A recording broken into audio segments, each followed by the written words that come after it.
on Saturday night, I got to enjoy introducing the Ubiquity Roleplaying System, a game that anyone who's familiar with this channel knows that I love a great deal.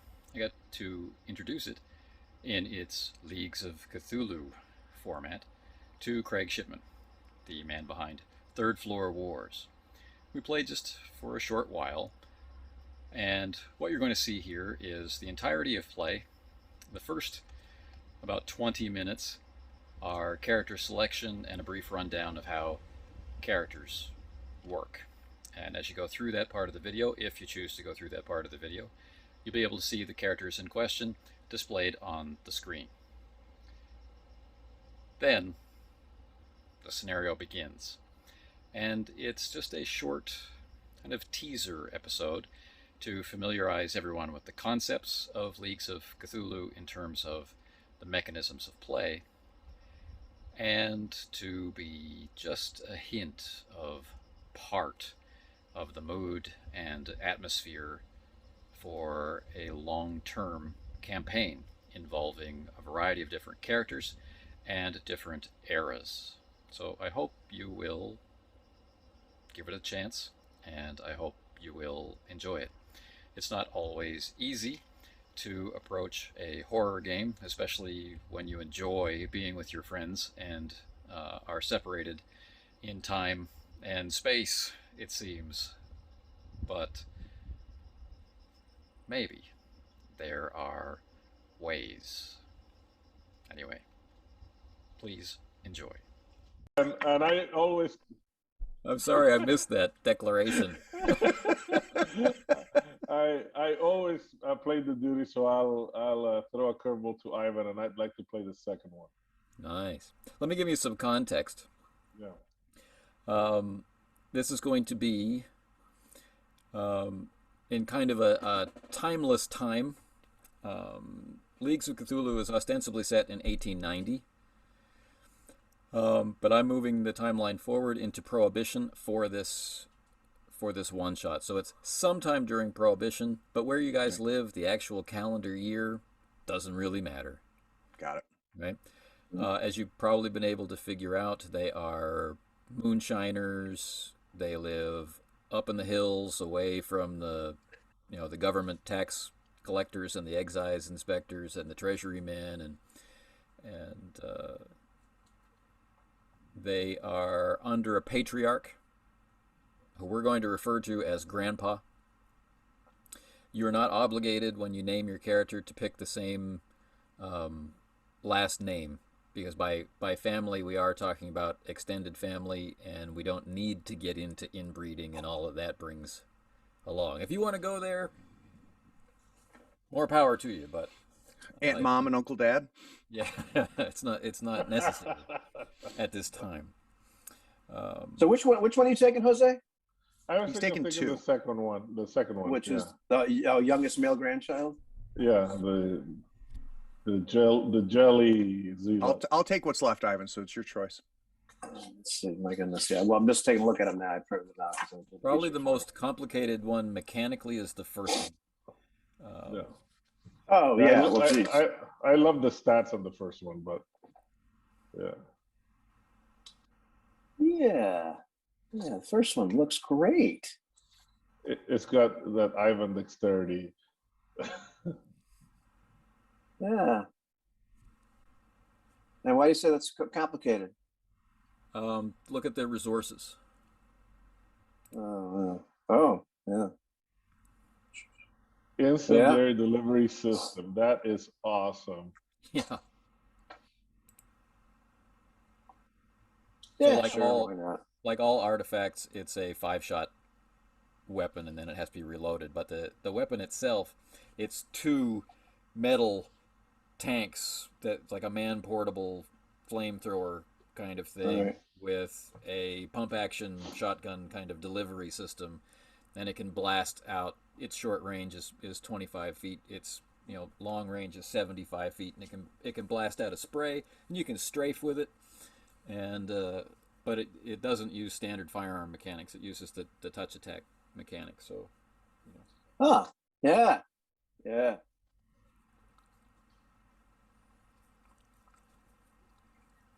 Yeah. Huh? Yeah. Okay. So you want to take that Sounds one, good. or do you want to take? Yeah. Yeah. Oldest male grandchild sounds fun. All right, you're the oldest male grandchild. You're the youngest, which makes Craig the middle child, the complicated one. All right. Now, the characters will need to be named, obviously. The characters are male because of the setup.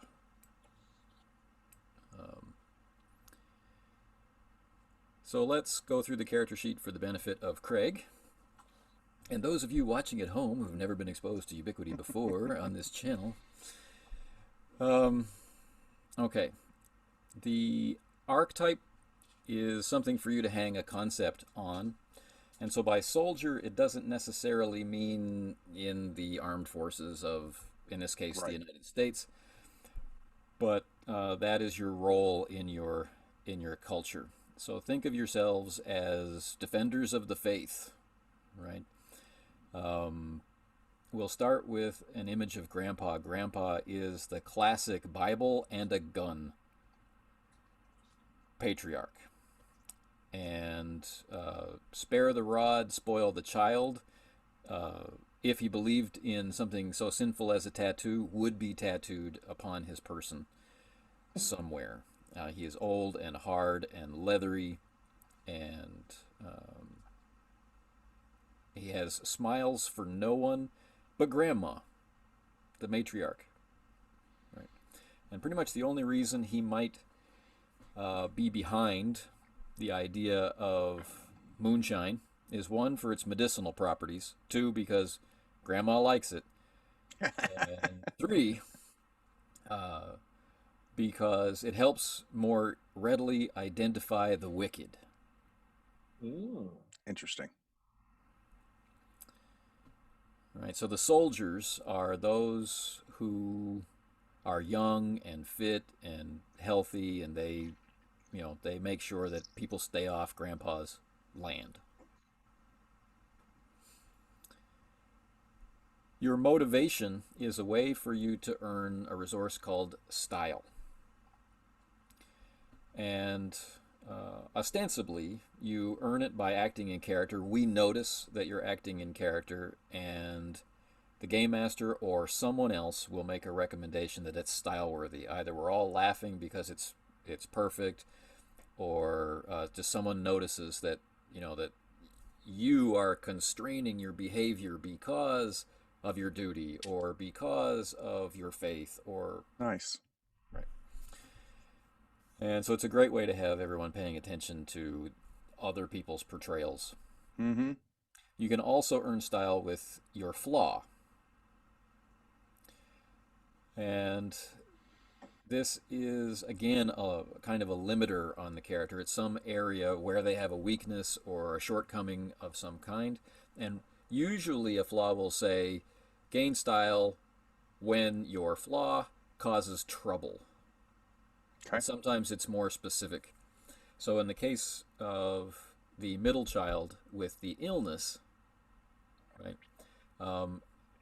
you can cause your illness to interfere when you feel like it, and the game master can cause your illness to interfere when they feel it's dramatically appropriate, and you'll be awarded with 2 style for that because the penalty is quite severe. It's a -4 to the die pool for the illness.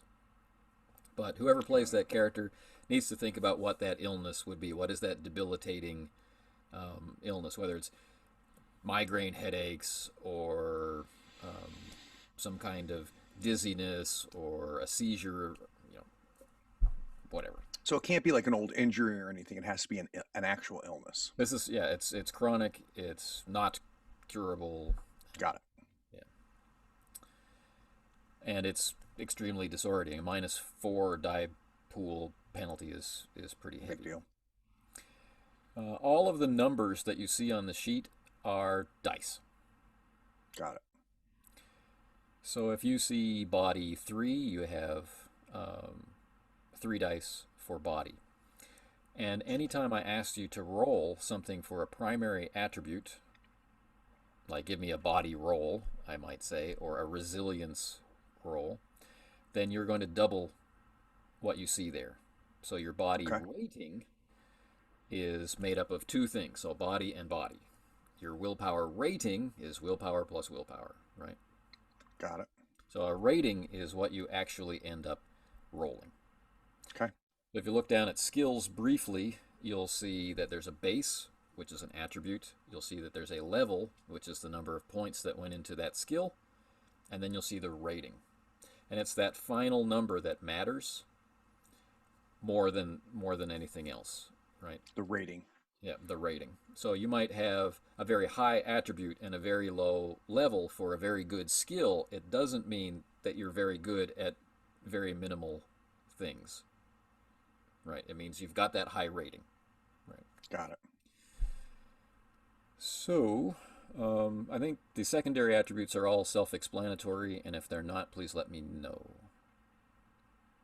We've got initiative, perception, sanity. What does active. the average on skills mean? All right. Because of the way the die pool works, it's evens and odds, or in other words, it's 50% of the die is success and 50% of the die is failure. So if you roll a given number of dice, you can logically expect to receive half of it in successes. Got it. Got it. Okay.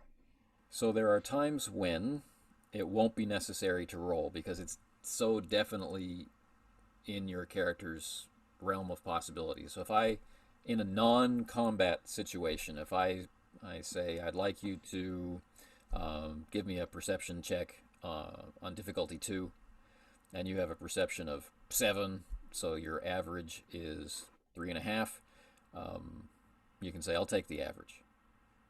Got it. Now I will give you just a basic success for that. So there's always a temptation to roll it anyway to maybe exceed the difficulty by a large amount. But there's value in getting over the difficulty. right. Got it. There are other times where the game master, as a signal that this is something that we can just gloss over, like if we break out the dice and roll for it, there isn't anything extra to discover, right? And there's no reason to hide that because your character is skillful enough. Then I'll just say, take the average, or I won't even mention it. Yeah. Right. I'll just tell you what the skill will be. All of the characters have what's called a follower, or a hench person, or a lackey, or something like that. So in this case, in this context, this is just another member of the family. They're all cousins, right? And they should, in some way, be able to augment your character in one of their abilities. And they're just someone who hangs out with your character. They're younger, or they have less status in the family, and you can send them off to do things, but they're often just around. So they're not like the Sons of Alderaan in our Age of Rebellion game. But the rest of us will be playing everyone else's hench person, which will enable you to have some discourse and help establish your character identity through the lackey. All right. So one of the lackeys is focused in on the moonshining operation. He has the kind of exaggerated title of brewer, and one of them is a trapper, and one is a driver. Yeah, mine's the driver. Yep. Now this is some ephemeral point in the 20s, so we're talking about, Model Ts, and we're not quite up to the Model As yet, and other car types that have been lost to history. Right. All right. Any questions about the characters as they are? One last thing, the bars on health. Okay. That's an excellent question. You must be a skilled role player. Ding! You love I put that in there for ease, like if you wanted to print out the character, you'd be able to tick off, right? So you'll see that there's, it's all zeros, and there's a larger 0 in the middle. That 0 is actually 0, and this is a plus and minus health levels system. So on the left side are your positive health levels. Taking wounds on that side of the scale will not inflict a die penalty, Okay. but the player should be aware that their character is injured. Right. So it's not, I can just keep taking damage on the plus side and it doesn't matter. It doesn't matter mechanically. You can push through it, you can overcome it, but the character is hurt. At 0, you begin to become limited. And below 0, every level below 0 is a 1 die penalty. Okay. And everybody dies at -5. So even though I've only got -2, can I go below -2, or do I die at -2? You should have -5 like everyone else unless there's a formatting error.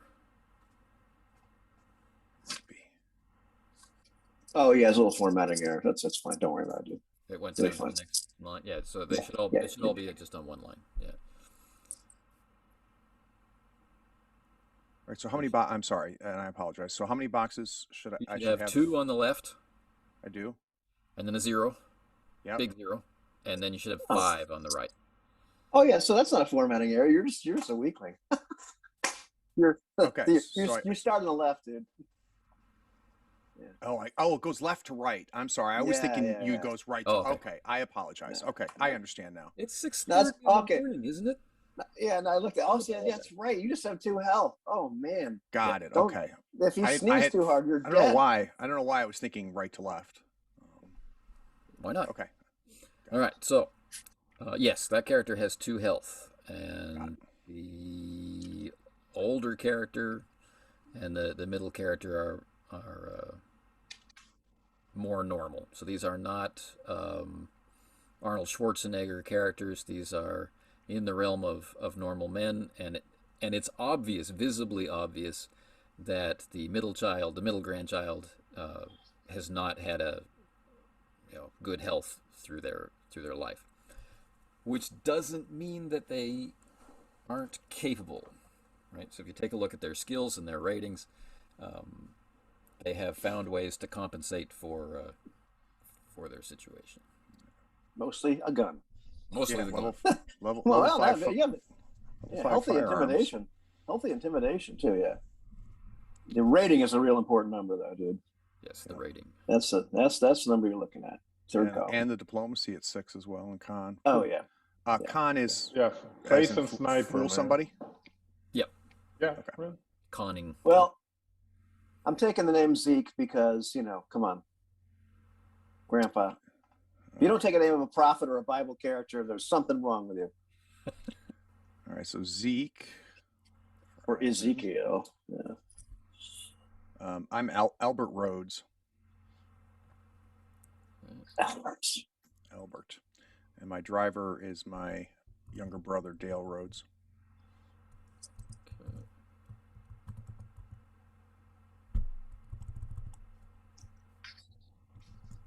Well, since we're like up in these mountains somewhere, it's gotta be like a Scotch Irish, type that settled on that place. So I'll be Jed from Jedediah McCabe. Okay. Jed. What's the trapper's name? The trapper, he's. I'm trying to decide. He's Billy McCabe. He's also he's a cousin as well. Okay. And of course, the brewer's name is Amos. Of course. My last name is whatever Grandpa's last name is. Well, whatever. We'll probably all this. Well, now we're grandchildren. Yeah. I'm McCabe. Okay. That's good. Yeah, I bet you Rhodes changed his name For business reasons. for business purpose. He's the son of one of the daughters, right? So that's fine.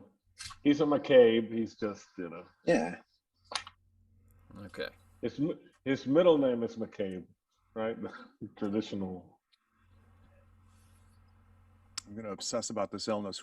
Who has ideas for my illness? I'm -4. And it's -4 to physical. Any roll. To all rolls. You got in the group. You got bad asthma, man. I was just thinking asthma too. Good call, Ivan. You got bad asthma. They didn't know what to do with asthma. Yeah. I like this still, but it makes me look like I have antenna. Just really makes it look like a bug. Yeah, asthma's good. So Perfect. Yeah. Oh Well, in general, asthma's not good, but I know what you meant, Anthony. yeah.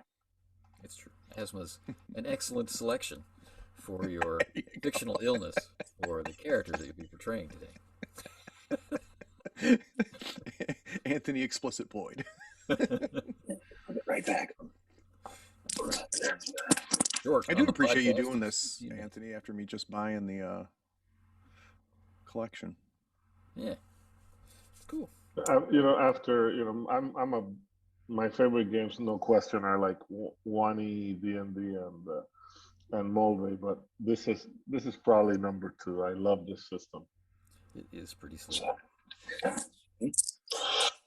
Yep. Where I got that idea. The books editing, is give and take. Yeah, it's funny. You say that, Depending on the Jose, particular book, right? Some are better than others. Very rarely do I pull my highlighter out to like really showcase those errors, but I found myself doing that. It was really odd. The guy's a hack. Yeah. Well, I heard you got him cheap. Oh man. Here we go. The thing is, if Anthony did that, then there would be a problem with his highlighter. That would be a problem. All right. Why can't I see my screen? It's all yellow.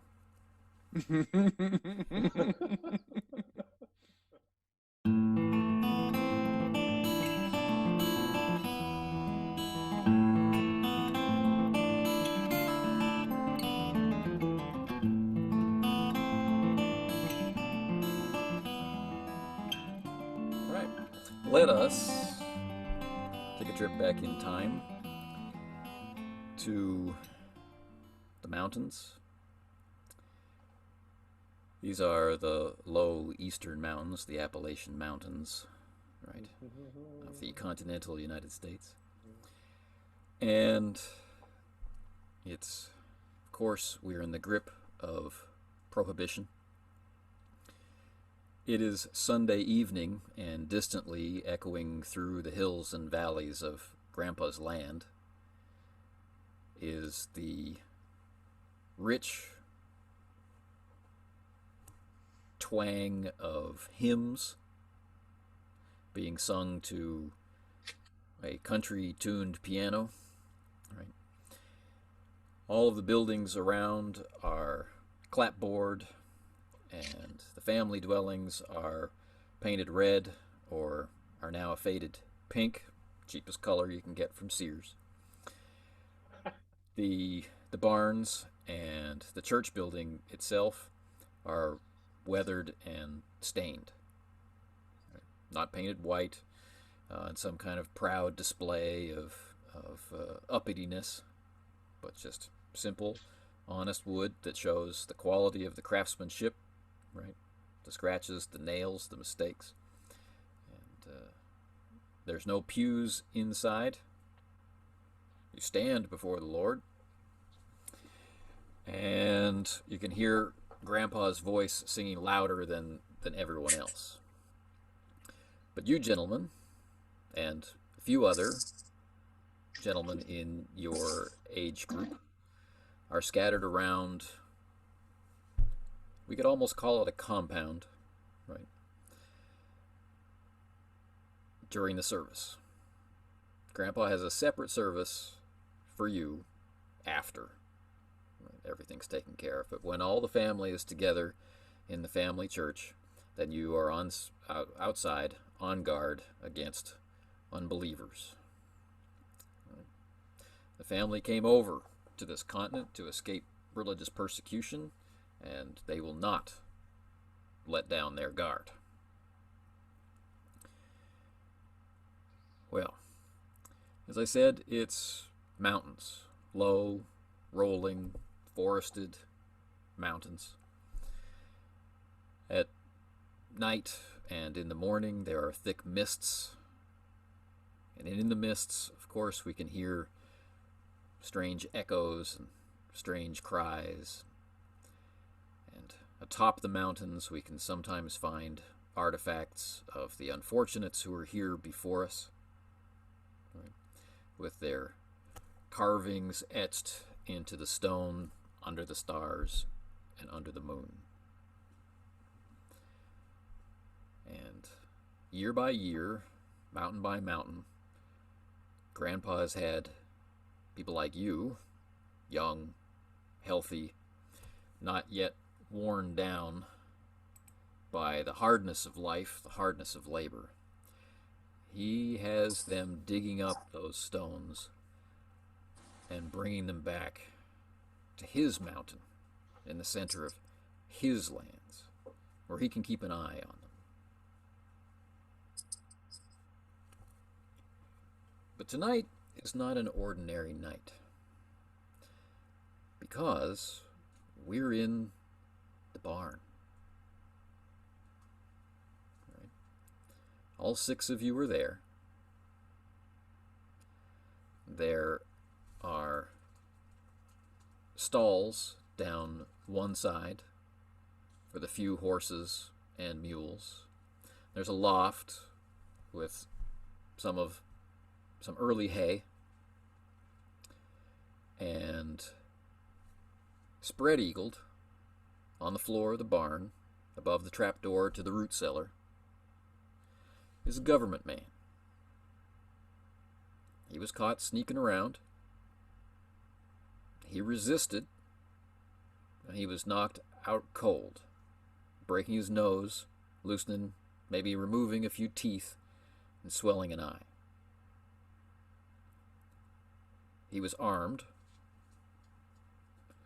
and that .45 automatic is on the stairs up to the loft.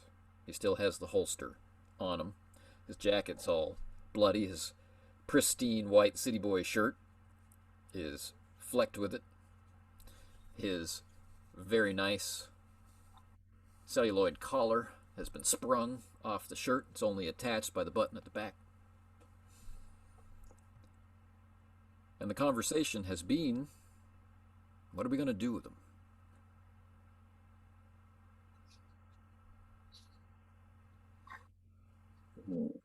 Do we know how he got here? He was creeping through the woods. Okay. And they usually don't come alone.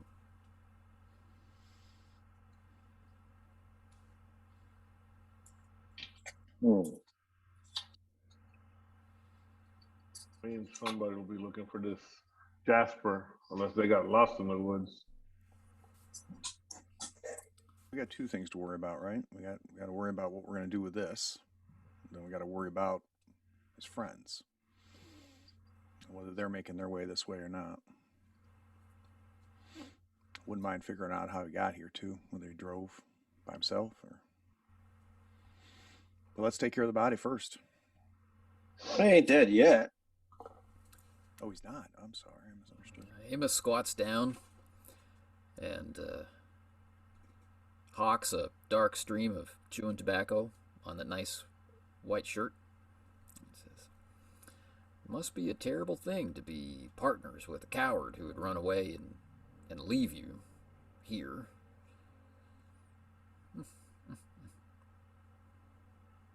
Checks the nose. It's well and truly mashed.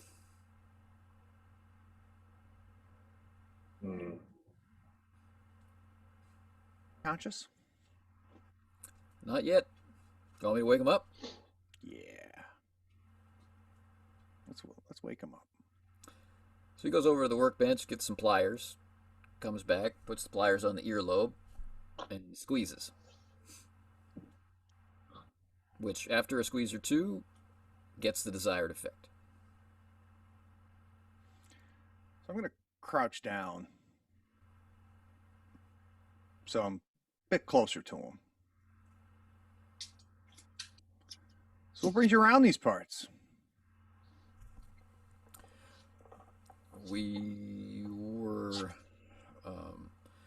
looking for the Anderson farm, and that's a farm a good 10 miles over the mountains. And when you say we,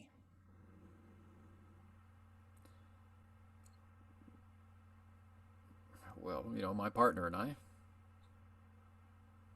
and Do you know who hit me? My nose. It's a little difficult to hear what he's saying because, you know, his mouth is full of blood and he's lost some of his front teeth and his nose is... Probably somebody who didn't like you sticking your nose where it shouldn't have been, mister. Yeah, that's pretty... Anyway, if you could show me back to the road, I'll get out of your hair.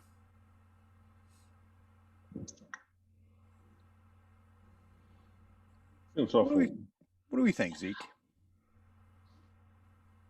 I think he's a liar. That's what I think. I think he might accidentally lose a few more of them teeth. Grab the pliers, take a look at him. Can't lie through your teeth if you don't got none.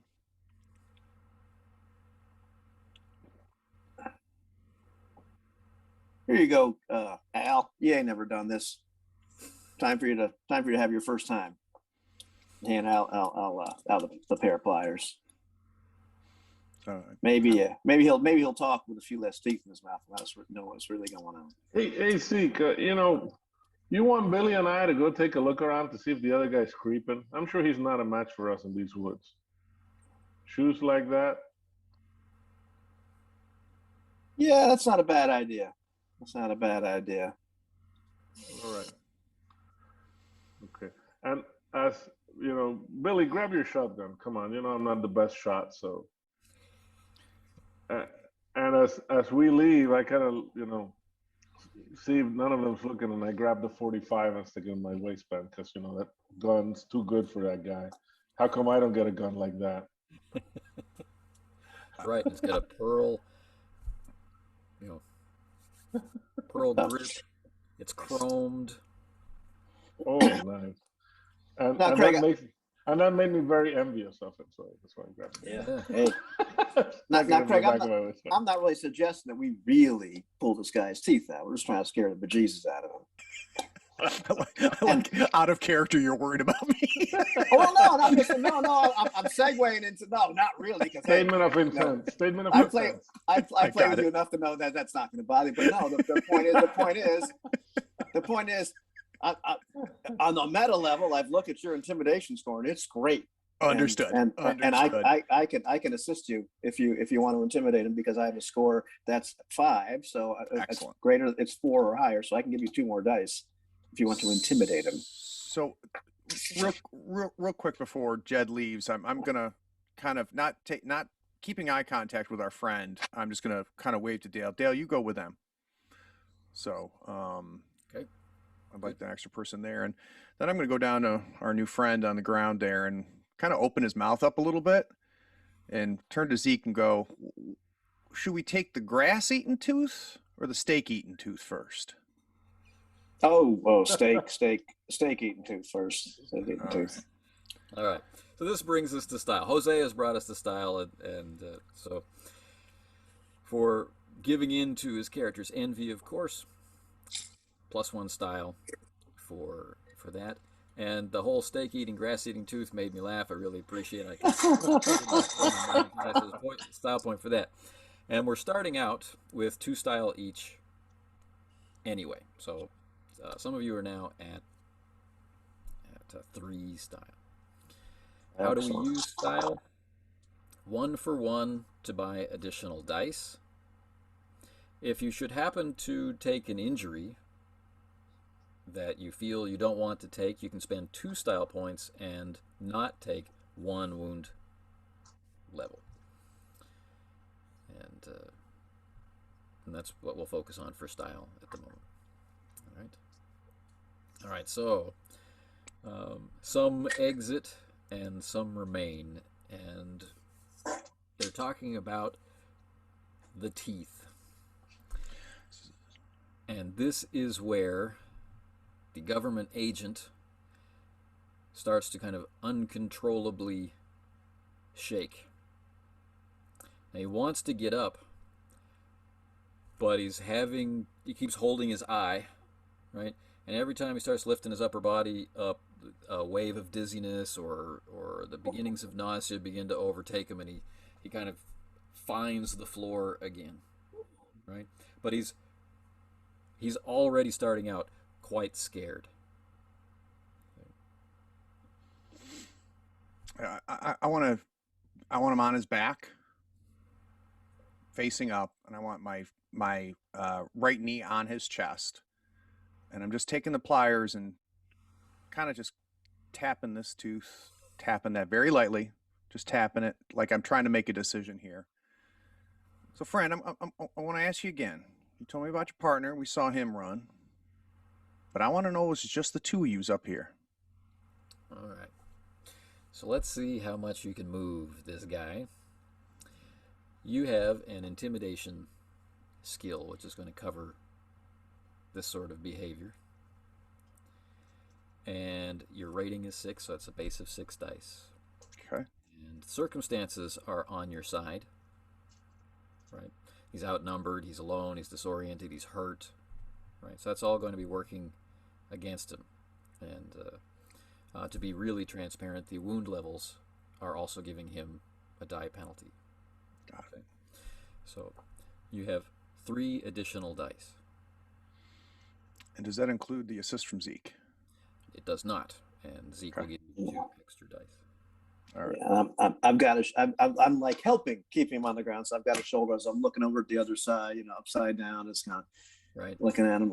I'm like, I'd tell you to bite on something, but it's Nice. you can bite on the pliers all you want. It ain't gonna help, son. This is gonna hurt like hell. This is gonna hurt like hell. Okay. So Anthony, not to get lost in the in mechanics, but how did I get the 3 from the help from Zeke? You said that's given to me by his condition. Yes. Okay. Yeah, those are modifiers that I've applied to the roll, and I can just as easily take them away. So enjoy this. All right. So now I roll my 6, 7, 8, 9, 10, 11 dice. That's right. right. And evens are successes. All right.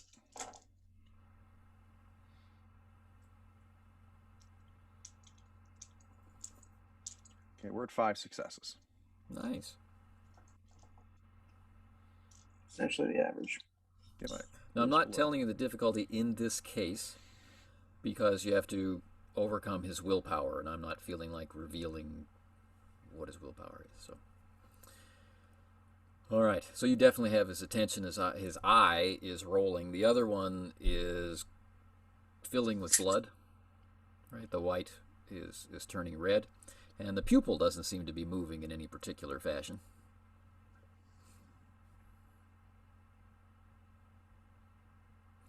He says, it's just the 2 of us. We weren't going to the Andersons. We heard that, you were holding people up here. Are we holding people up here? What if we were? Okay. Hey, Zeke, we don't got no guests, do we? No, we got one at the moment. Right. He's obviously just wrestling with the nausea, with the dizziness, with the fear. He doesn't really know what to focus on. If he looks, down, he sees you. If he looks up, he sees Zeke. And there's no safe place, and he lapses from consciousness again. Think you're telling the truth, Al? I don't know, man. Government just sending up 2 boys, knowing we're up here, knowing they're heading towards us.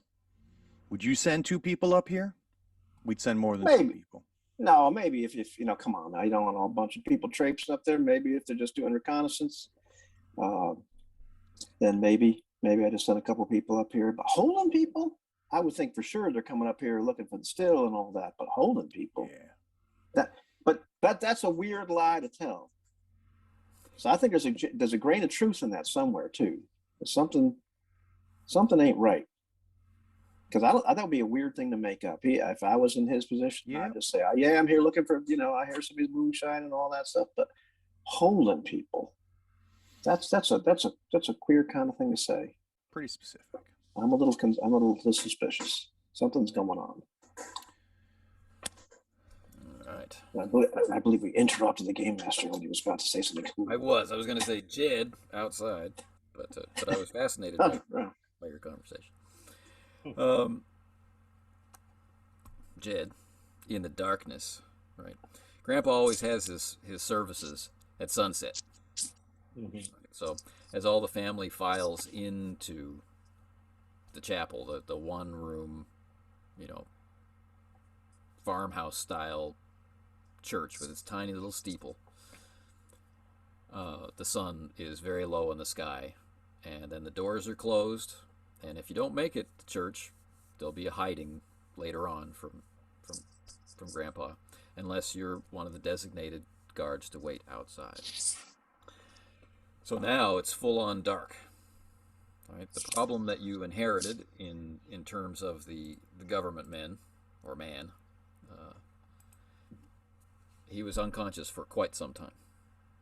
Okay. Is there like a lantern or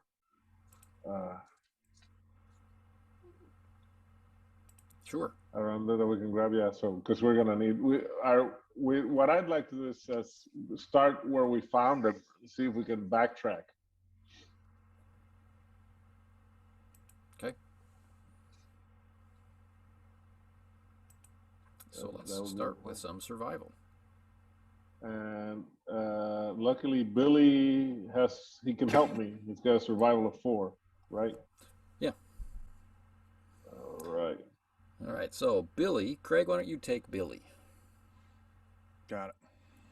And Ivan, if you could take Dale. Yep. I was just wondering about that. Yep.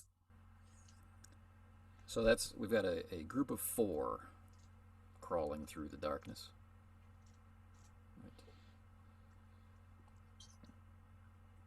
Oh, no, we don't. We've got 3, right? Yep. Yeah. Billy, Jed, and Dale.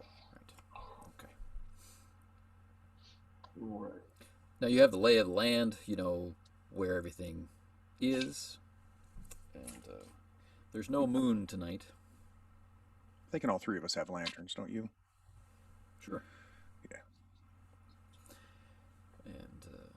And of course the fuel oil is made here as byproduct of the moonshine.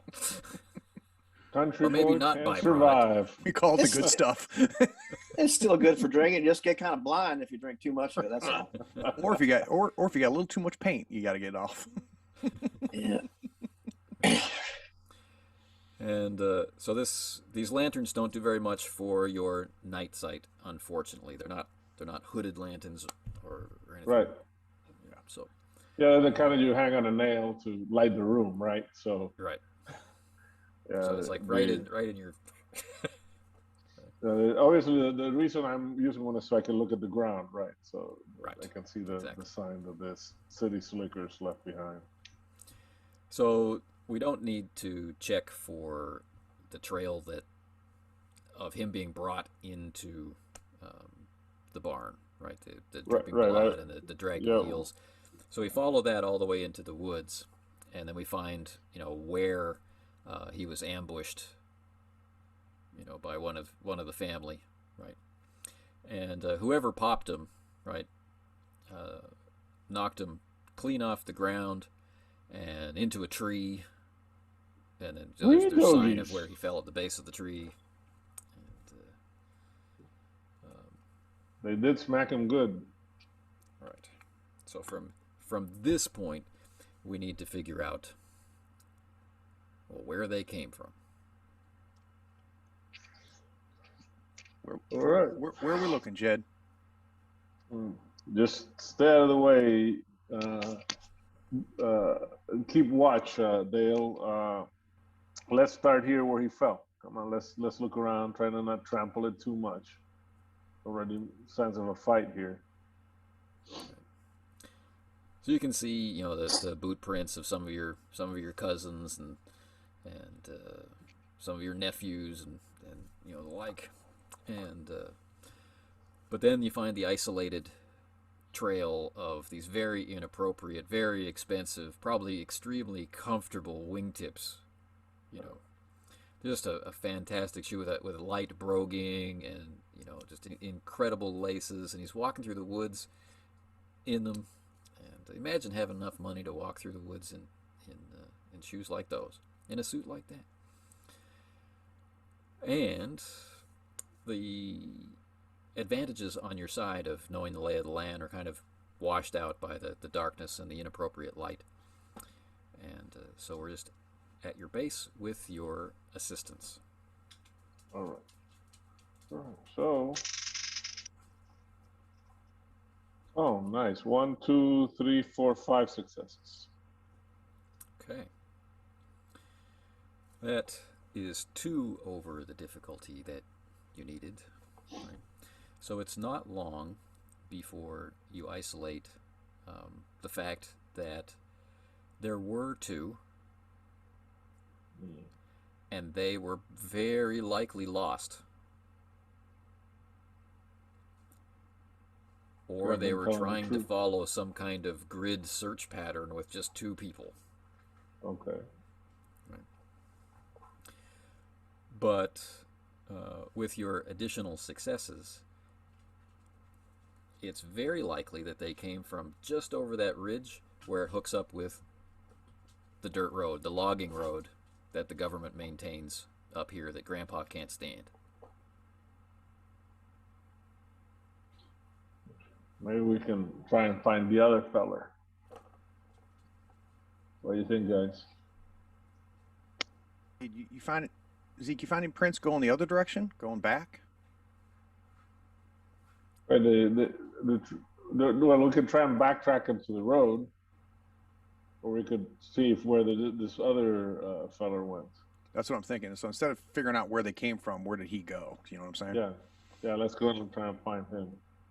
Okay. Good call, Billy. So that will take you in the other. That will take you in the other direction, right? Because when this other person ran off, they ran deeper into Grandpa's lands, right? And they are maybe running scared because they're running downhill, right? This is a very rolling, heavily wooded part of the land, lots of large rocks in strange places, and eventually he's going to hit a narrow stream at the bottom, and then he's really going to have some difficulty because it's all marshy, boggy land down. You know what? It's going to really slow him down. I think that maybe Dale, why don't you go tell Zeke and Grandpa to send a couple of boys to look around the road to see if they find a car or something, and then you can meet us down at the creek. Okay, I could do that. I run off mumbling to myself. Once I get out of earshot, doing exactly what he says. Thinking, man, I could have just gone and got the car. I don't think anybody else could drive the car, but I'm going to do what he said. So Billy's going to yell at Dale as he's going out and grab a couple hounds when you come back. Okay. Nice.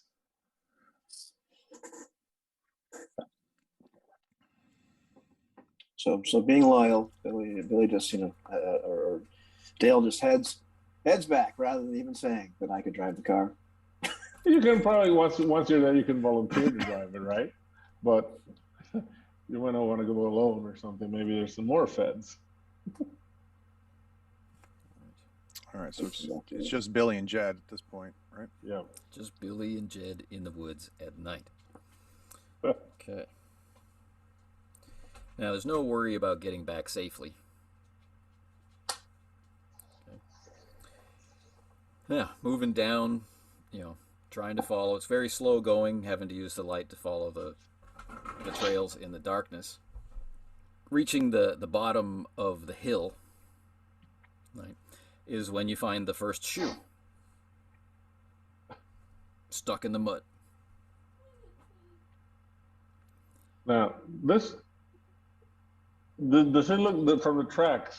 Does it look like the guy was running? Right, you said that he was running downhill. At the beginning, running down the hill was definitely running. There was a lot of distance between each footfall, and as it got steeper, he fell and he slid and he bounced off trees, and then he was being a little bit more cautious, right? Those little steps, But then, yeah, down at the bottom in the swamp, he starts to run again, and it's why he loses a shoe.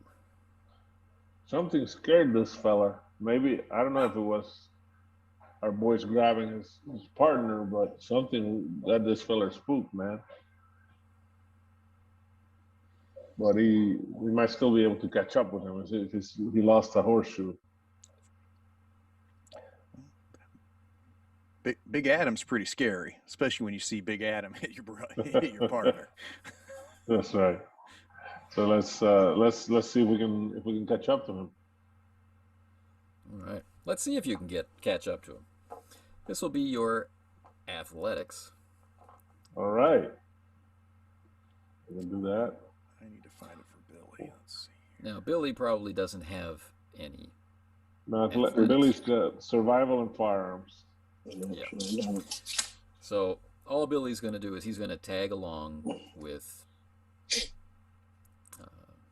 Jed, and he's going to show up tired and winded, and he's going to be admiring of Jed's ability to be as athletic as he is.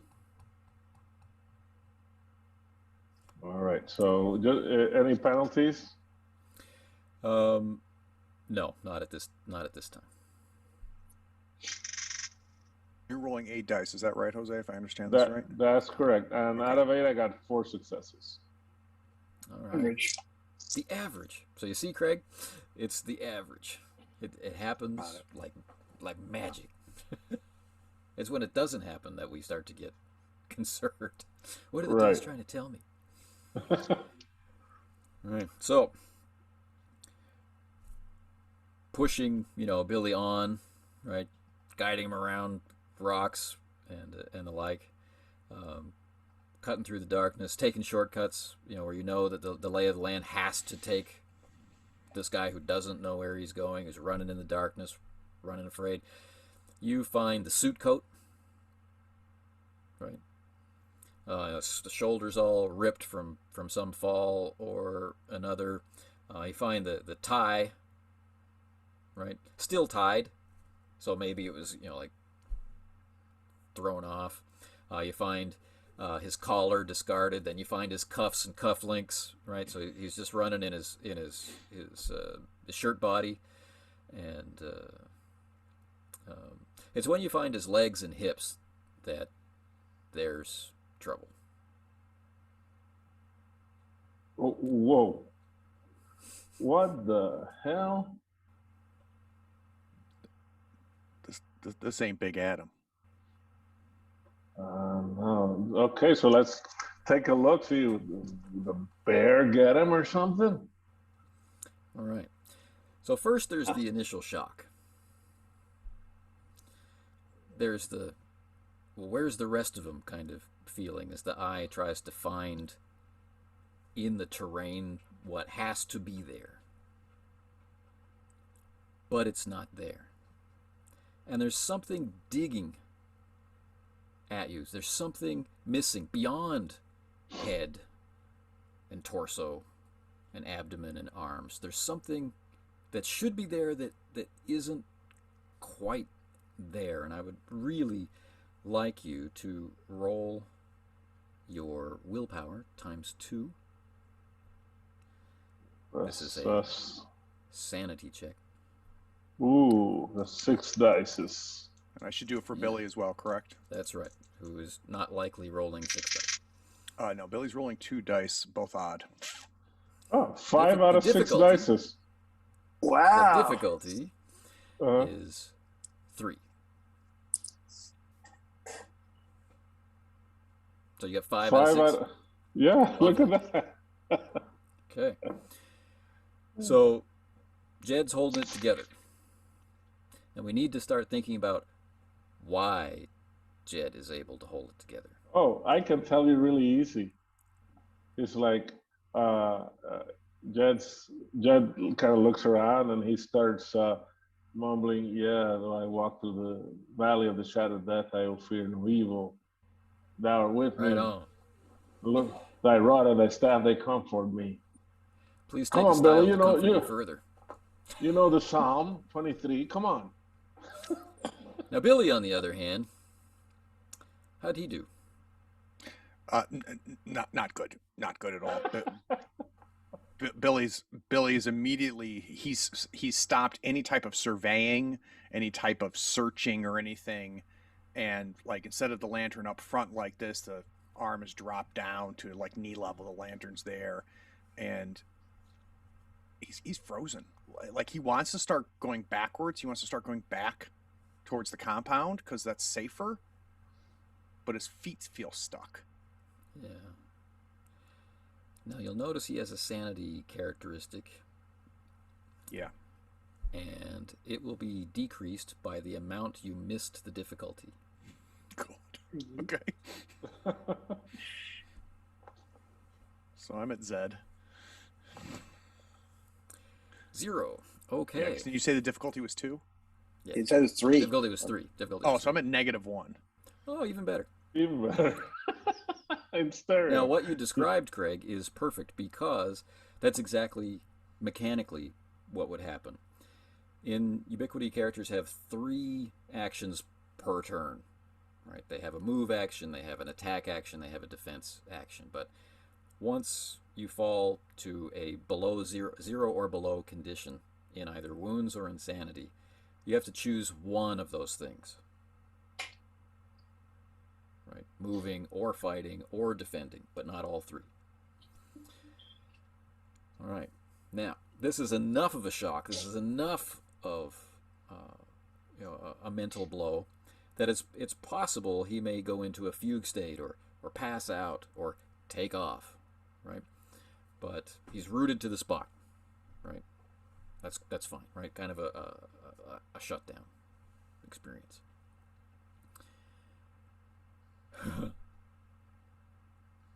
And so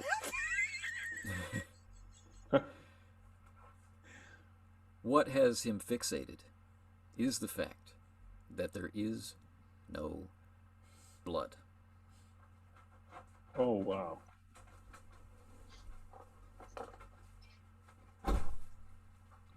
Wow. Now this shit ain't right. This makes no sense. This makes no sense.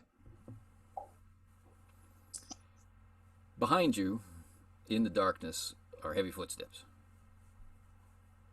and a heavy wheezing sound. It's your uncle, Daniel, another one of the McCabe's. Hey, Uncle Dan.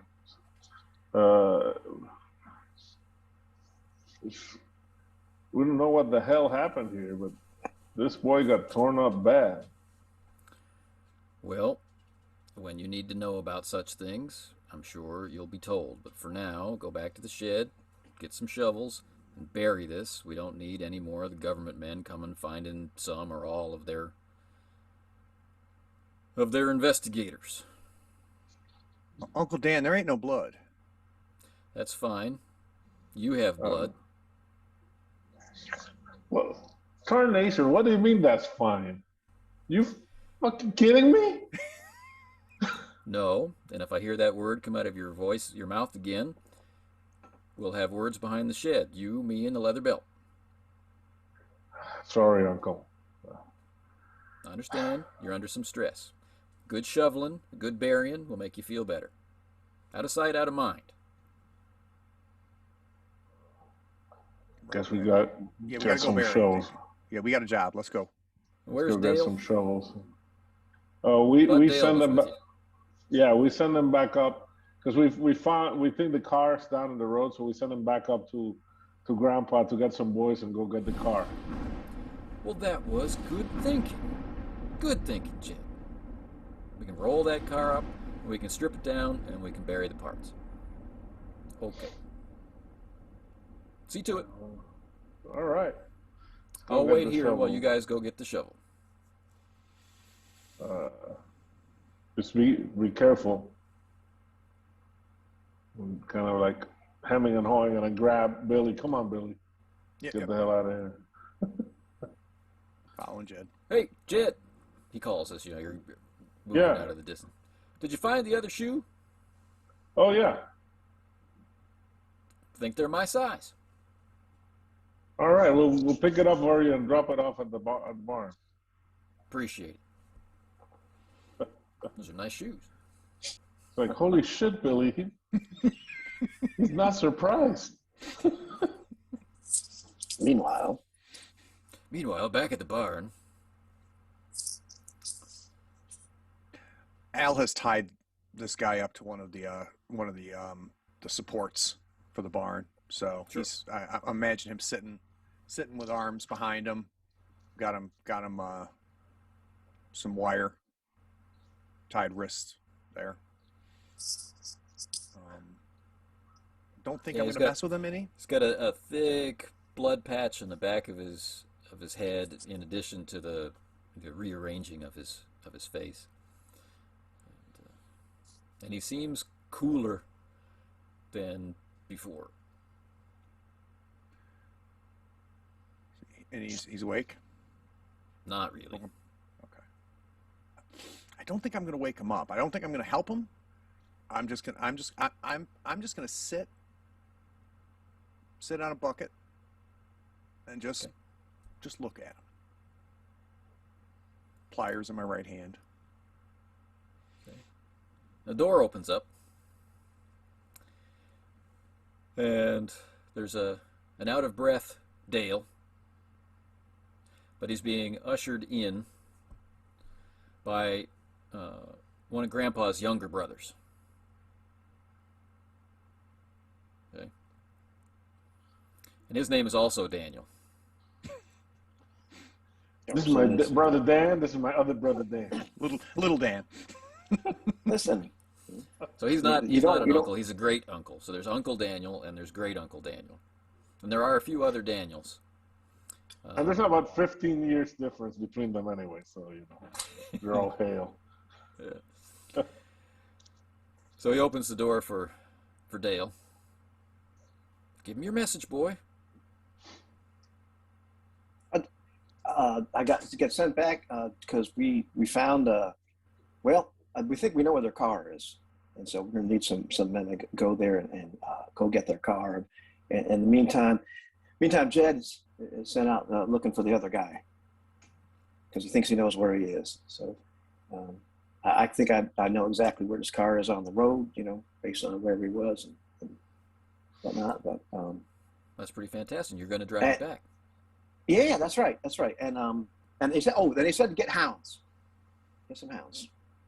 Well, I don't know if you're going to need any hounds. Oh, But all right, anyway, all right. That's what he asked for, so that's what he should get. So I'll go get the hounds. And Albert, Yep. now, if that was one of the goats, would you just be sitting there watching it die? No. Well then, hop to it. The shovel's out there behind, and under the manure pile will be fine. I'll go get the hounds. Ain't this more like what Jed likes to do? Can we just wait for Jed? We don't have to wait for Jed. That'd be Zeke. All right.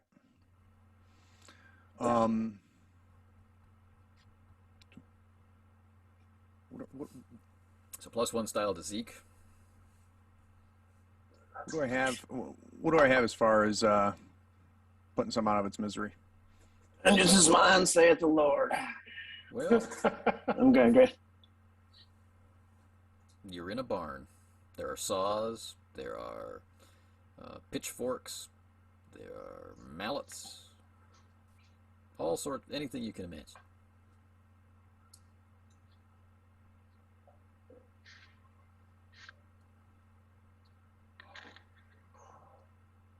So Al's looking around, trying to figure out, and the only thing he's really killed, because he's not by no means the muscle. The only thing he's really killed is he's killed a good number of chickens, and so he just kind of goes, well, kill him like a chicken.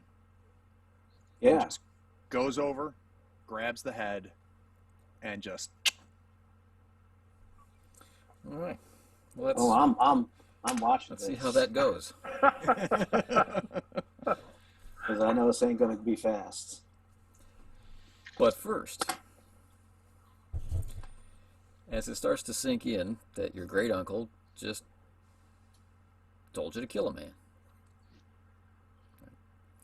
and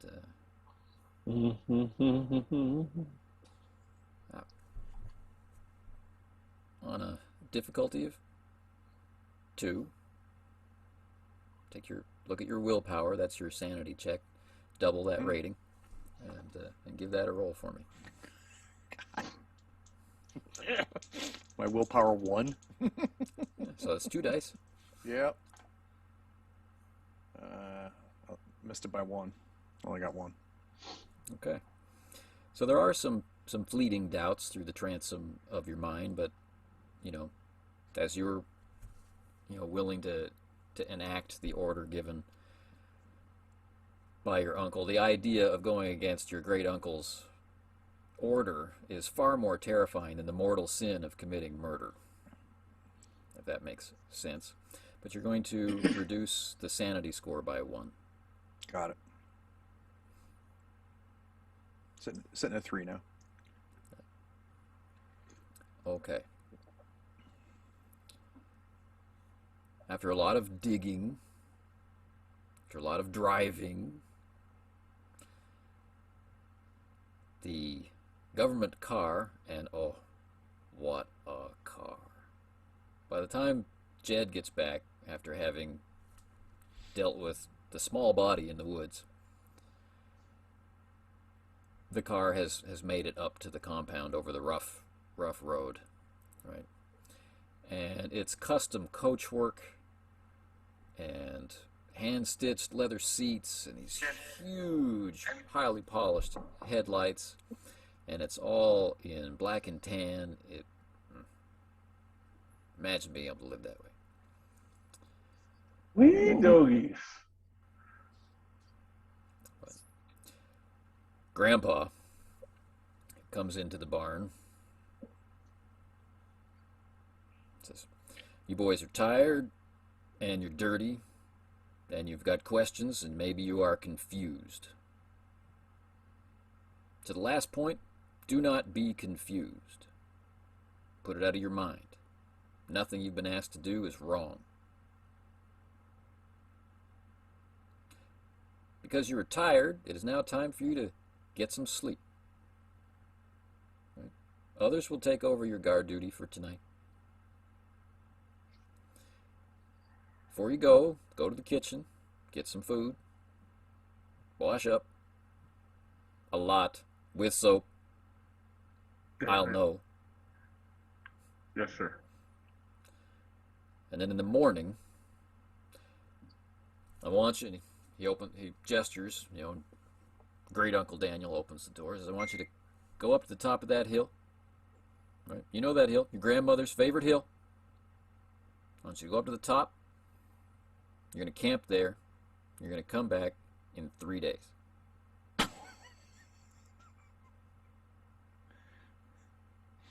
mean, Elber's not saying nothing. I mean, it's Grandpa, right? Hey, Grandpa, you need us to do something? Craig, the while we're player's camping laughing. there? No. Need us to hunt or something? Hankering for some venison? If you get hungry, trust that the Lord will provide food. Amen. If you get cold, trust that the Lord will provide fire.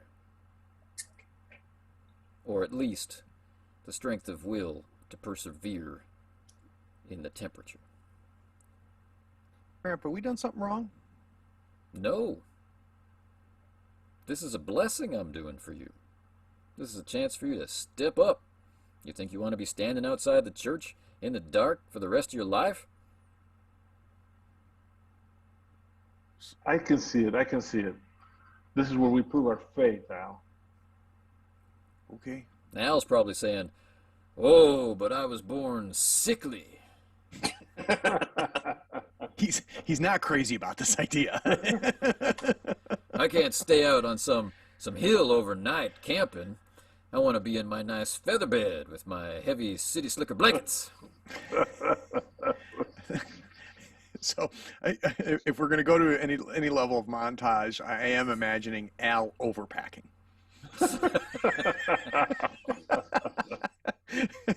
And one of his cousins is just like, I've got, just this huge, like 2 huge bags, and I've got 4 blankets and the pillow. I'm bringing a pillow, for crying out loud, packing the pillow, change of clothes for some odd reason. Now, after 3 days... Are you bringing your sewing kit too? After 3 full days. Right. And you're heading back. I want you to look for sign. The government's crawling around wondering what happened to their men that they shouldn't have sent here in the first place. We'll leave sign for you, and you just stay on the hilltop.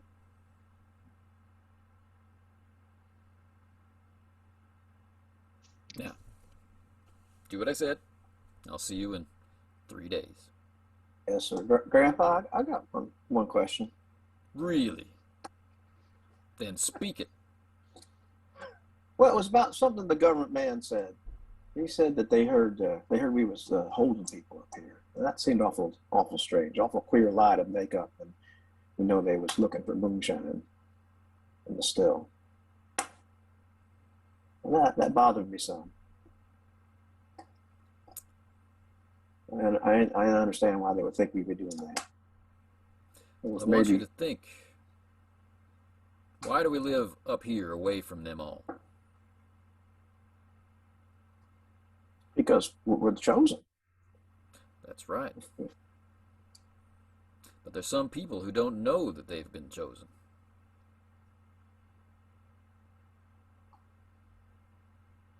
Yeah, the doctrine of the elect. Yes, sir. Where do you think your wife's going to come from? Think she's going to fall out of the sky? You're going to marry your sister? You don't want to marry. You don't want to marry your sister, man. Shut up, Jed. Shut up, Jed. So from time to time, the Lord guides us to those who need to be with us, but whose heads are so full of the lies of the city that they can't hear the truth. But a few days in the mountain air, they understand. Yes. So no, we're not holding anyone. We're freeing slaves, boy. Now go to bed. Yes, sir. Yes, sir. Have some of that rhubarb pie. Oh, yes, Grandmother sir. made it. It's delicious. Oh, that sounds great. Craig loves rhubarb. Yeah, no, that's good. It's good. Grandma's secret is she likes to put in strawberries. Yeah.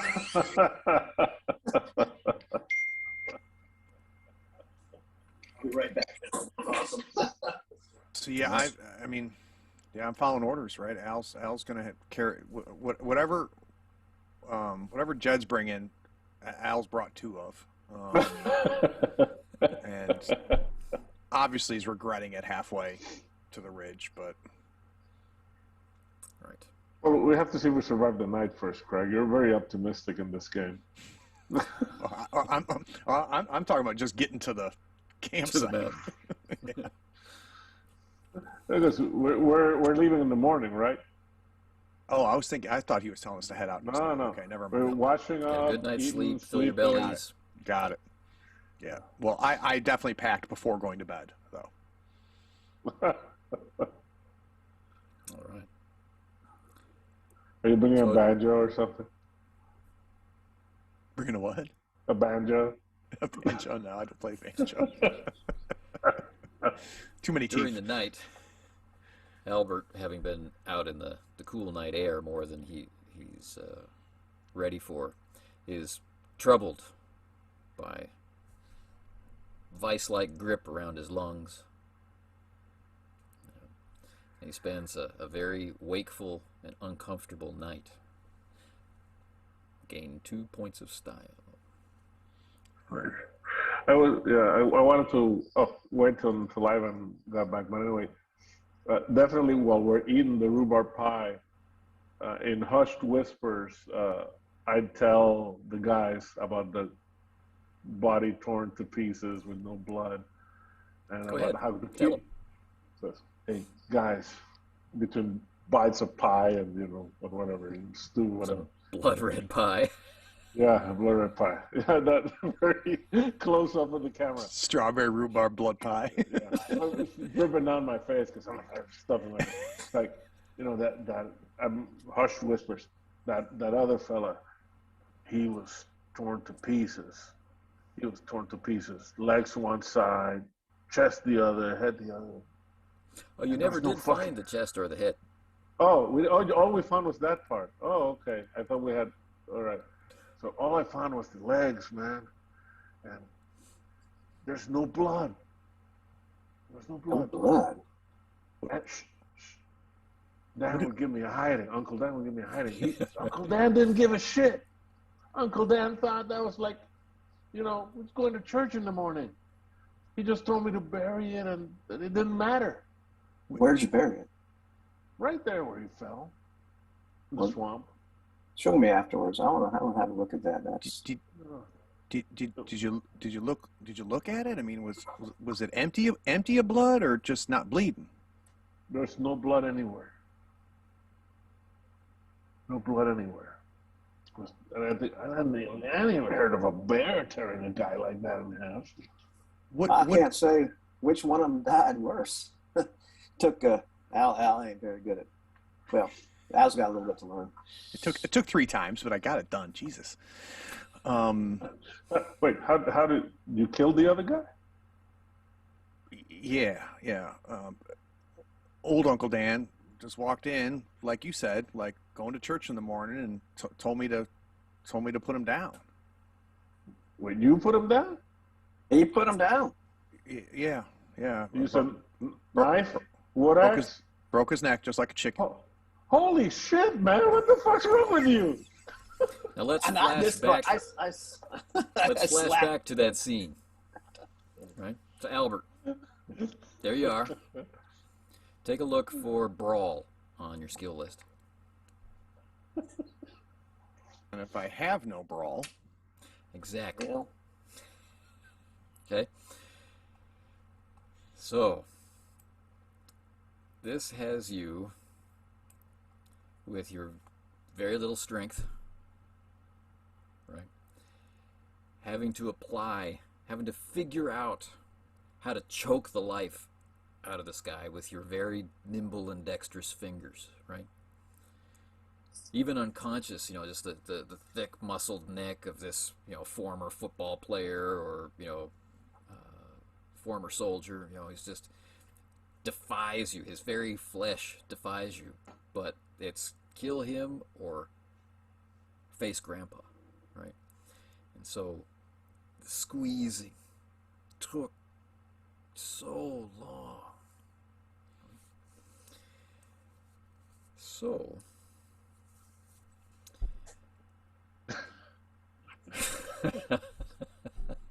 that's not even going to acknowledge it, Jose. I can't not read. So take a look at your dexterity. Yep. Which is pretty fantastic.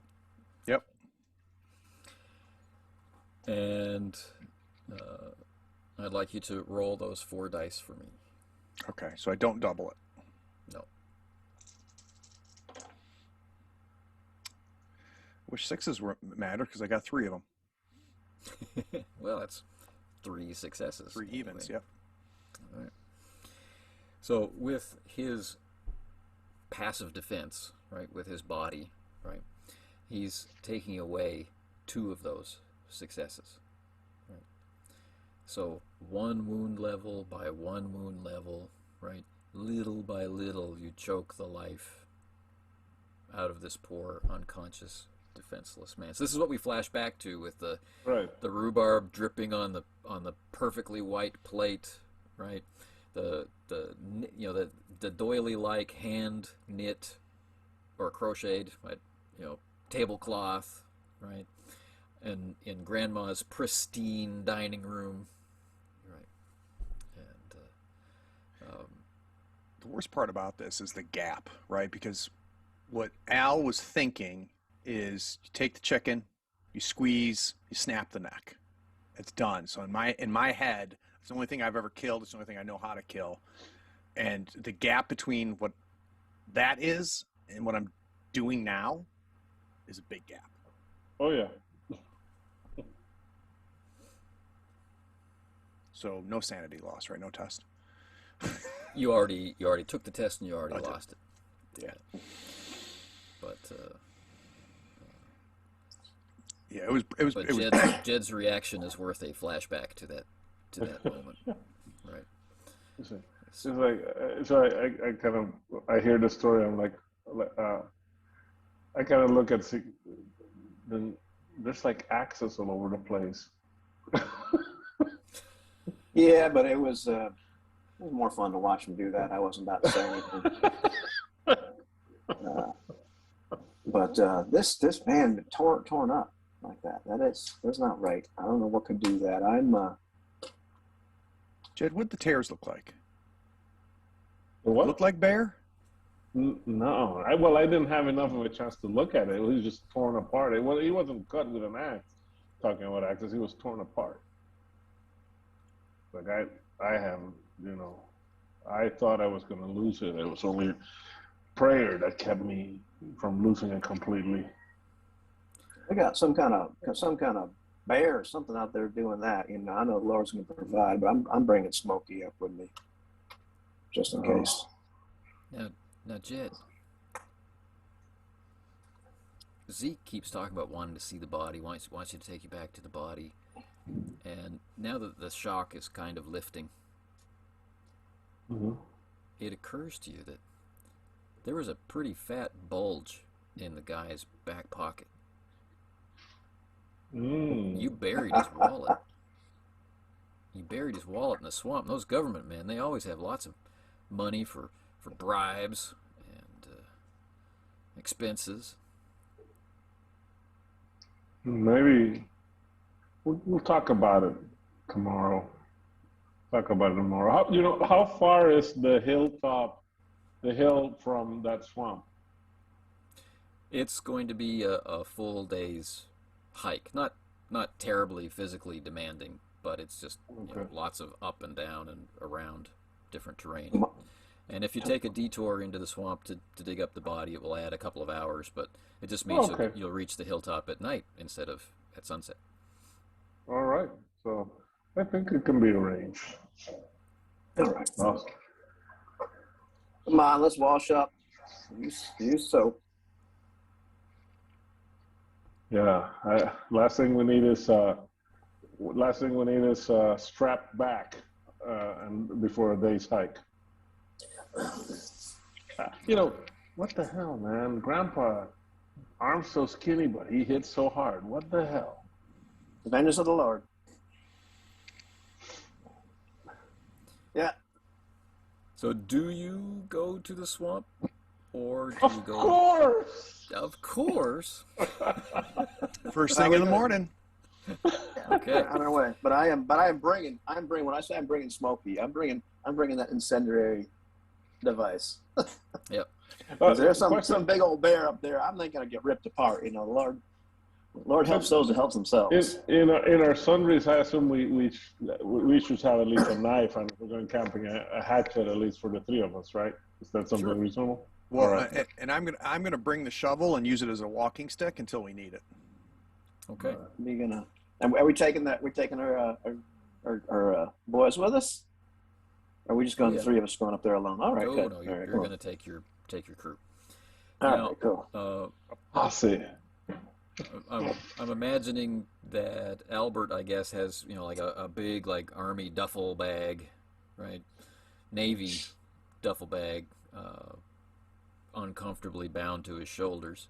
Oh no, it's on Dale's shoulder. Oh, it's on Dale's. Yeah, Dale's carrying that. that. Dale guy. Yeah.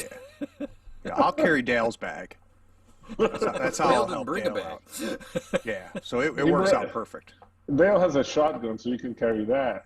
Right. He's like a shotgun and a tarp. He's just got to lay down on the tarp.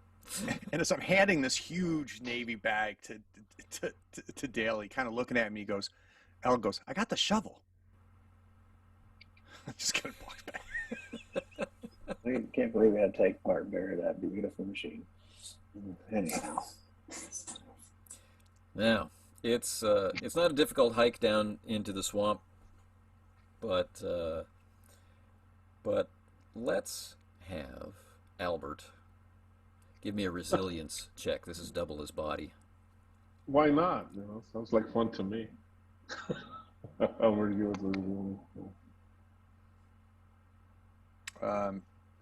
Average 1. Okay. So when you get there, you're on the edge of an episode, and you're quite tired.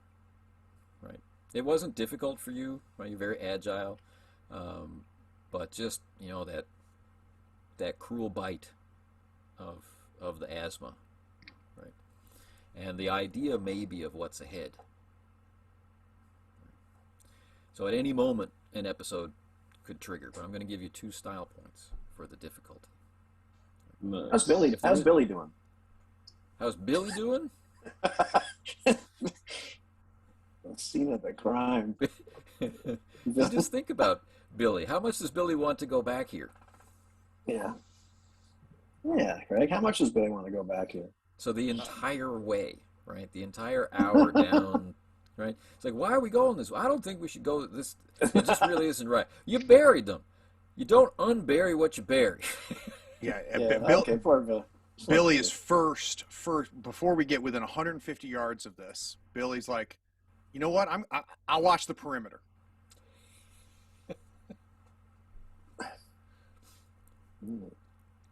Okay. No, he's not going to get any closer than that.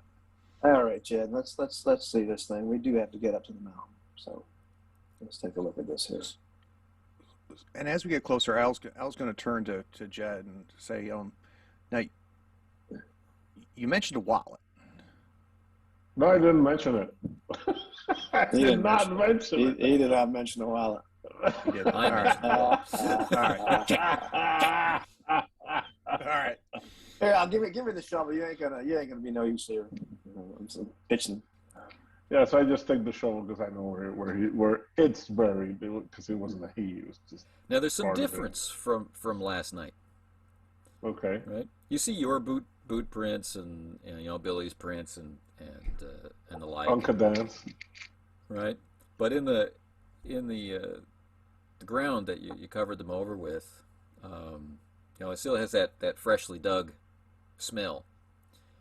But there's some unusual markings, kind of like tracks. Definitely not bear tracks, but unusual tracks.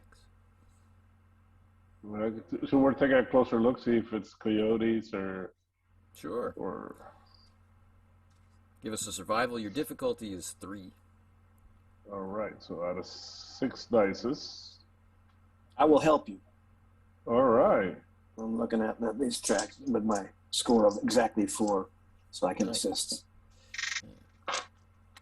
And Ivan, why does that? What's the limitation there? When you have a rating of 4 or above, you can assist somebody else. So I can give him 2 more dice. And it's a good thing he did, because I only got 3 on the 8 dice.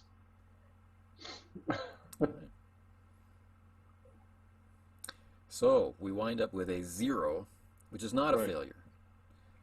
It's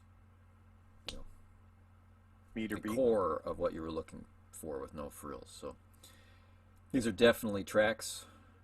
They definitely moved around the area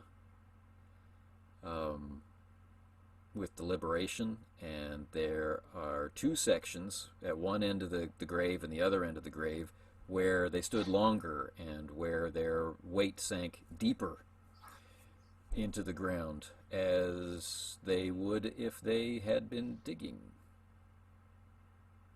Looks like something was trying to dig him up. But they better not have gotten. I mean, yeah, you don't want Al to find out about this wallet. Yeah, I know you. I was trying to dig him up. What Tracks. kind of animal buries something back up?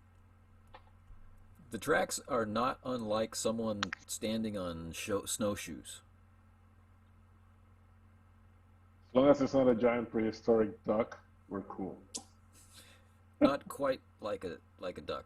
It's more like unusual branches and gnarls and twists and no foot structure like you've ever seen, but closest to that of a bird or some kind of, I don't know. Jeez, Jesus H Christ, Zeke, have Would you you ever stop seen with anything that? like this? I was like, What? whack it. Would you stop with that? Grandpa heard you. Man, we'd all get a But- licking. Don't but talk look- like that. But Just look think at of it. this. But look, Look See at it? this, damn it. I see it. I I can't.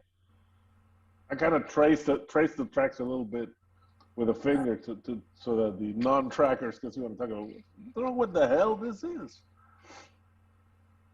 Oh well, I grabbed the shovel. Oh well. I don't know either. But no, there ain't no animal that digs something up and then buries it back, and puts the dirt back. Only a human animal. There ain't no human feet unless somebody's got some real odd shoes. Well, you know plus one style for faith. Oh well. Well, you know those Andersons. I heard they married their sisters, so you never know what comes out of that. Let's take a look at this thing. I want to see this calf, of course, and no blood. How far down do you want to dig? As far as he buried it, right? As far as I buried, right. Okay. I Well- just did this yesterday. It doesn't seem that the government agent is still here. But Jed, did you get confused? when have you known me to be confused in the woods? In school, sure. But when have you known me to be confused in the woods? It was here. I buried him. I lay him right here. Well, maybe it's a little further down. Maybe you guess wrong. Let's keep digging a little bit. Just looking. It was dark, Jed. Yeah, but we had lanterns. I know how deep I dig. Dug. Come on, there ain't no other. whatever. There ain't no other grave around here. That's clearly where you dug. So Jed, there's just been so much weirdness around this body. I'd like you to check the stability of your sanity. As it's double your willpower. The difficulty is 2. 6. 1, 2, 3, 4. This is double my 6. And the survey says just made it. Made it just exactly 2. Okay. I'm 6 So you're dice. shaken, right? It's bothering him. No sanity loss, but this is a thing that would keep coming up in the back of your mind. Anytime I ask for a sanity check, the pass or fail, there's reason, right? It has an effect, and it has a ripple effect around the character as well. They know that you're troubled. It's obvious that this was a grave. It's obvious the earth was turned, right? There's all the things that were in Jed's story, can be confirmed. These tracks are new, and the body's supposed to be here, or the part of the body is supposed to be here. Boys, I think Lord is trying to tell us to get our asses up to that hill. Jed, when you got done burying, where was Uncle Dan? He was standing right here. He made us leave. So, okay. Those ain't Uncle Dan's feet. No, I mean, he's got those awful corns, but none that bad. You can see Uncle Dan's tracks. You can point them out to them if you like. See that boot? All right. He's put that in our asses more than one time. I mean, how could you not recognize it? All right. You're right. You better go. We better get out of here. And so my two warring motivations at this moment, I realize we better get going because we said we were going to be up there. That's what we needed to do. And because I know better than trying to get one of those boots on me again, I fill up the grave just in case quickly. I don't leave a hole. All right. Very nice. Use all my survival skills to cover. All right, let's go. Hey, Al, grab some branches so we can like erase some of our tracks. Uncle Dan was in a bad mood last night. So Albert, being the money man, can do the calculation and recognize that you're going to get up to the top of the mountain if there are no further delays. About 3 hours late. So 3 hours after sunset, so maybe around 9 p.m. You're going to be pretty hungry, and it's likely to be misty, which is very likely to set off your ailment.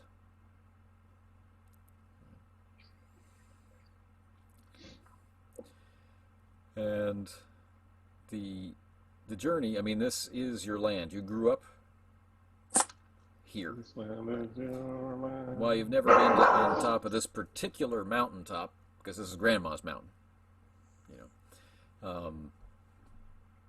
You're not going to get lost. You're not going to get turned around. You're not going to go some difficult route.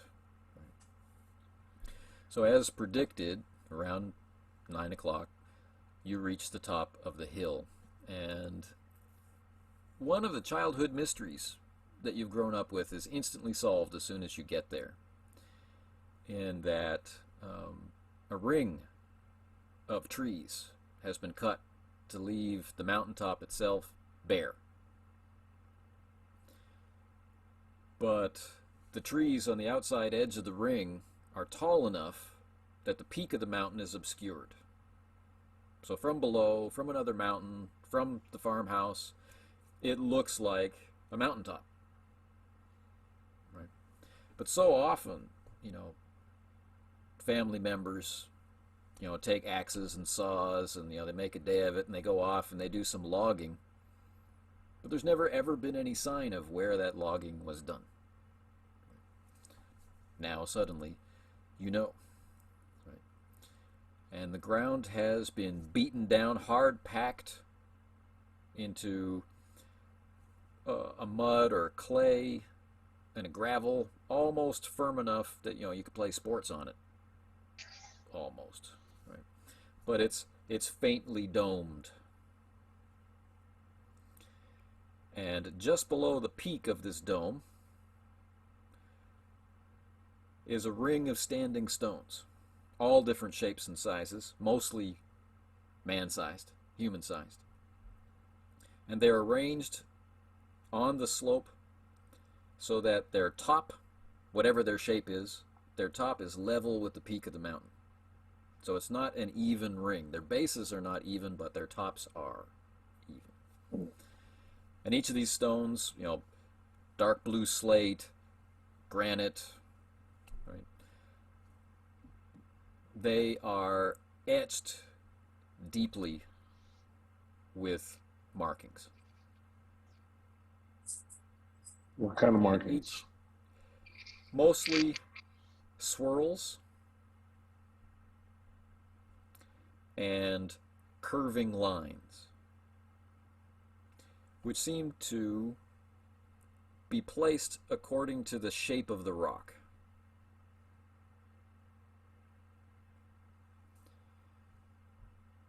And each one of these shapes, these swirls or these curving lines, has been very carefully, very delicately painted with whitewash to bring them out against the darker surface of the stone that they're on. So even though you're standing here only under starlight. You can see them traced. It's not at all like they are glowing. It's just that they're painted white. After being quiet for a good bit, once we kind of got there and we're looking at it,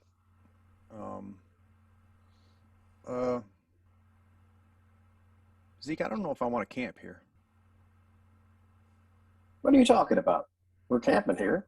This is where we're told to camp. Does it have to be inside that circle?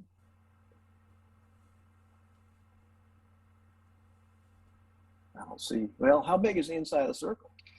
Or how much does that cover? Do we all fit there? Can we camp in there? There's a room outside of the circle to camp. I'm sure there's tons of room outside the circle that camp. I guess it's still within the clearing, I guess. What is the circumference roughly, Anthony?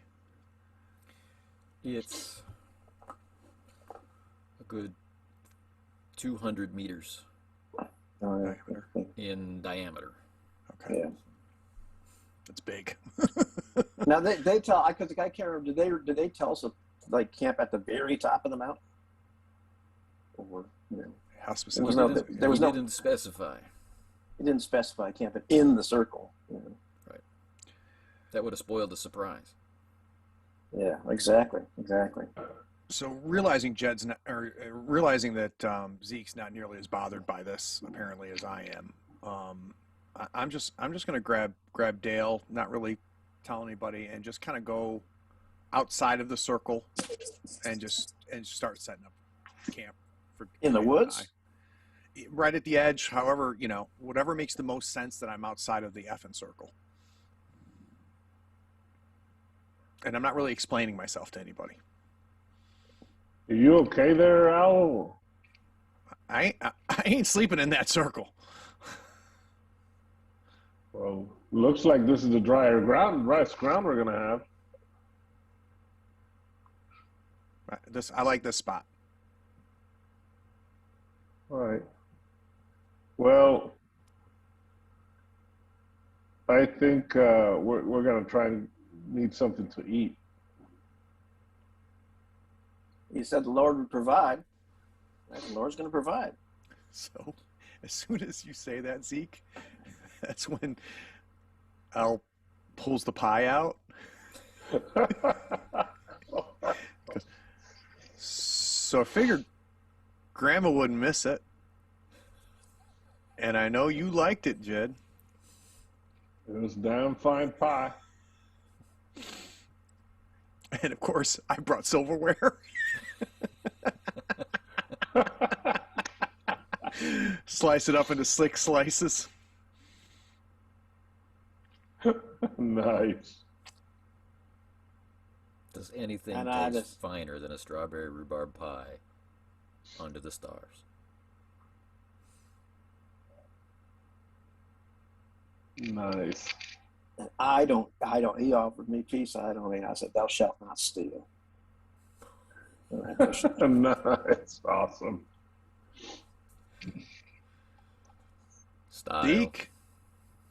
It's real Jed, how good is this pie? Oh, it's amazing. It's amazing. The Lord did provide us an amazing meal. Grandma didn't make it for herself. She made it for us. Get thee behind me, Satan. This is where Amos pipes up. And he says, well, I was carrying some stuff too, and he takes out some mason jars. Oh.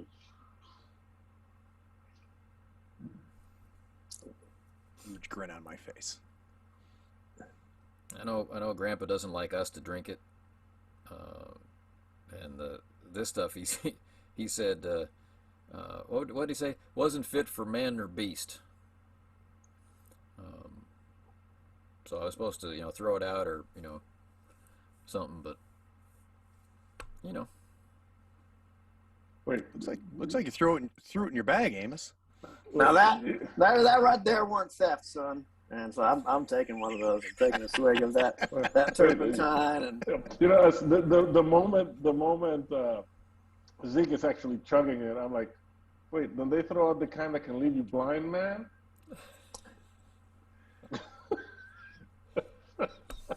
He's already. Albert's the only one to sip. It has a sinus clearing scent and a rich piney aftertaste. With just a hint of potato. Smooth. I'll pass it Your over eyes to start Jed. to water as soon as it's unscrewed, but then all the moisture leaves your eyes by the time it hits your face. Yeah. Oh yeah. Yeah. So I'm about to drink it because, you know, don't get many chances, but I'm so bothered by, you know, I'm still got the heebie-jeebies. And I'm like, there's something out there. I'm just convinced there's something else. So I just pass it on to Al. Yeah, and Al just sips it. He doesn't gulp it like his cousins. He just kind of takes a sip. Wish I could do a little bit more of it, but that's good. Pass it along. So that one little sip, and everyone can see it's just a little sip, sets off an explosive coughing fit. Will warm you right up, though. Clears the sinuses, clears the head, but just the throat constricts. Yeah, and it's a bad alcohol cough to start, and then it gets real phlegmy and real deep real fast. Right. And this is 2 style for you. Now it's cold up here, and there are mosquitoes, and there are black flies, and there are horse flies, and there are moose flies. But Moose fly. not one of them lands upon you. Stuff more pungent than I thought. Bugs ain't even coming close. You know, maybe we should get some dead wood and light a fire here before cussing out. You know, he's shaking pretty bad. There you go. Well, I suppose there's nothing wrong with that. Yeah. Okay. So in gathering up the wood, a geographical feature becomes apparent. Channels have been cut. Oh, fuck. So about 3 feet, 4 feet from the edge of the wood. Right? When you first showed up, there are other details to take in. Right? But there's a ring around the base of the domed peak, and every few meters there is a channel going up to the top of the peak, running between the stones. So if it rained, the water would find its way into those channels, and then it would pool in the ring around the base. Okay, so that helps keep the top dry, I guess. But is there like blood in there? No, but there is kind of a very faint smell of kerosene or fuel oil, something like that.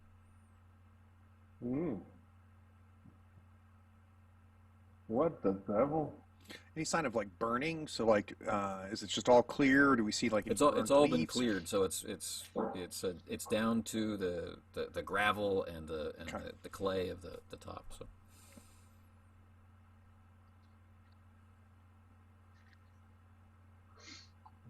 So all right, so when get back with the wood, I tell them about the channels, and I said somebody's been like this channels. I don't know what they're supposed to. They're supposed to drain the water to keep the top dry, but somebody's been burning some kerosene or something in there. You know, grandfather did say we'd learn things, and so So We'll figure it out. So it looks like now. I'm trying to picture it as build a fire. Right? If I filled it with kerosene and lit it up, would like the whole ring light up? Yeah. Holy shit. So at some point during all of this, I'm Zeke being the oldest. And I tell them, I said, it looks like if you filled it up all with gas and lit it, it would be like ring and strings of fire running up this mountain, this hill. Zeke, do you know if Uncle Dan or Grandpa or anybody sending other people up this way? I've never heard of any.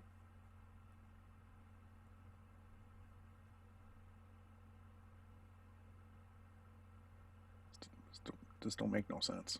And this Grandma comes up here it's Grandma's hill. So it's not like we just found this. That means Grandma knows about it. That means Granddad knows about it. Listen, this hilltop is exposed to the elements all the time. No one's ever said nothing about it. And those channels are perfectly kept and they're clear. Somebody gives this shit maintenance. I know, Zeke. I'm not supposed to swear. Suppose I'll let it go this one time. Gulp. Well, it's not terribly cold to me. Now, I need a perception check from everyone. Ready to go. Find it in your secondary attributes. Perception. And do we double that or just do the straight? Just straight roll it. Straight roll. What do you got, Mike? Huge miss. All odd. Perception. I'm too busy coughing. My eyes I are got closed. two. What are those symbols, Ivan? Yeah. That is the Elder Sign. The other sign is Leagues of Cthulhu dice, buddy. Look at you, fancy pants. And no successes for Albert? Nope. Wow. Too busy coughing. You've trained your dice to... Oh, that's right, -4. Yeah. Well, except for Albert, who's got other things on his mind, right? Zeke and Jed. Not in your ears, but a voice, right? You're hearing like the chanting of a psalm, but not any language that you know of, right? But voices that you recognize. Grandma's voice, Grandpa's voice, Mom's voice, Dad's voice, right? Your cousin's voice. You can hear them unified in the chant, right? And it's a callback and response, right? And they're building up to the point where there's something that you should say, but you don't really know what it is that needs to be said. But maybe something on those stones would explain. Grandpa had them hauled up here for a reason. Hauled up from all over the valley, all down the mountains. You guys hear that? You hear that? I was looking at that. Yeah, it's like a church service, but I don't get what they're saying. I hear it too. Now Billy knows exactly what needs to be said. Uh-oh. Frickin' Billy knows that it's his job to invite. The way is open.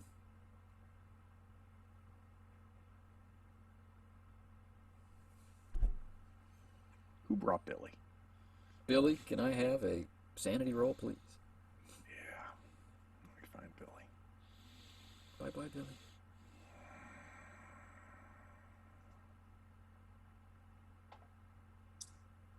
Yeah. 0 successes. 0 successes. That's stellar. And so Billy, who hasn't really been, too chummy with the rest of everybody, strides boldly into the circle, unbuttons his shirt, right? Thrusts one arm up into the air, and in his just normal speaking voice, and says, "We are waiting. We are ready." How much did you drink, son? And then not Billy turns around. Albert sees Albert on top of the hill. Jed sees Jed on top of the hill. Zeke sees Zeke on top of the hill. Dale sees Dale. Amos sees Amos. But no one sees Billy. But I didn't drink. What the? Nice. That jar back to Amos. And from your mouth, separated from you,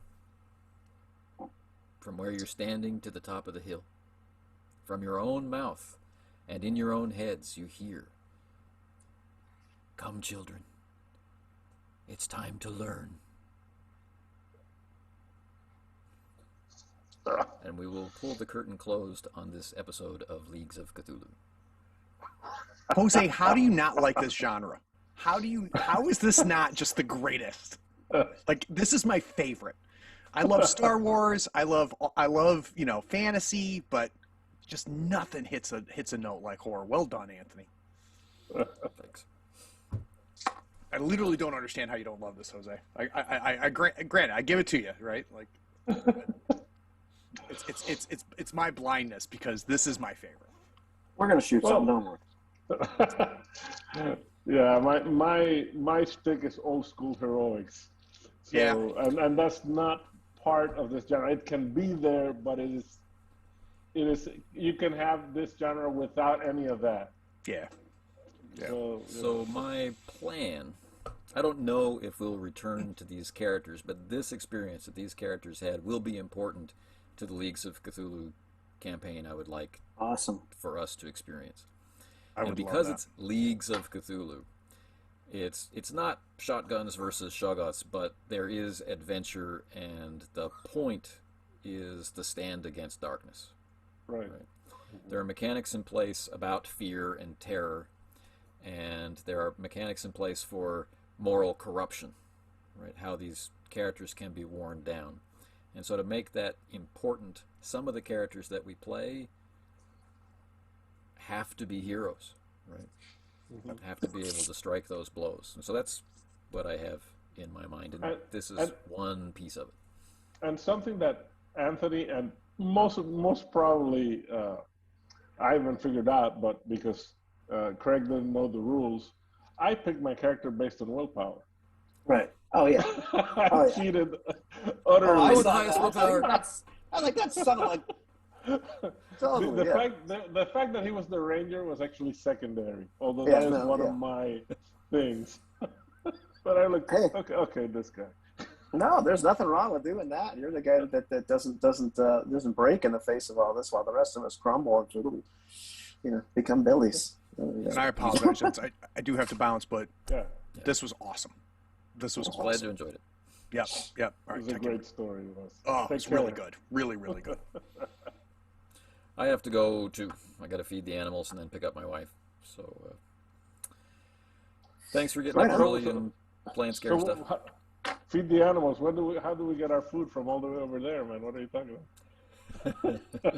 I'm going to squeeze it through the speaker slots. Yeah. It was awesome. It was awesome. Glad you had some fun. fun. All right, I'll talk to you guys. Okay. Bye.